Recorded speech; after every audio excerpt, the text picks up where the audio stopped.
മറ്റുള്ള ആൾക്കാർ എന്ത് പറയുമെന്ന്, മറ്റുള്ളവർ എന്ത് ചിന്തിക്കുമെന്ന്.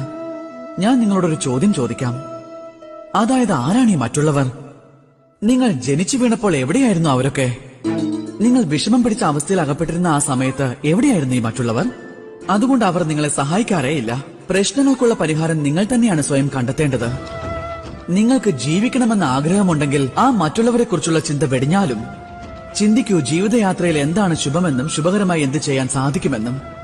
എന്തെങ്കിലും വിപരീത ഫലം ഉണ്ടാകുന്നുവെങ്കിൽ അതിനെതിരെ പോരാടുക, എന്നാൽ മറ്റുള്ളവരെ കുറിച്ച് ചിന്തിക്കാനേ പാടില്ല.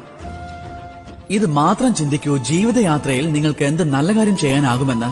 എന്നിട്ട് ഇതും ചിന്തിക്കൂ, അതായത് മറ്റൊരു വ്യക്തിയുടെ മനസ്സ് വേദനിപ്പിക്കുന്ന എന്തെങ്കിലും കാര്യങ്ങൾ ചെയ്തുവോ എന്ന്. ശുഭകാര്യങ്ങളിൽ മാത്രം ശ്രദ്ധ കേന്ദ്രീകരിക്കുക. അങ്ങനെയെങ്കിൽ ഉറപ്പായും നന്മ മാത്രമായിരിക്കും ഉണ്ടാകുന്നത്. അപ്പോൾ ഏവരും എന്നോടൊപ്പം വന്ന് സ്നേഹത്തോടെ പറഞ്ഞാലും, രാധേ.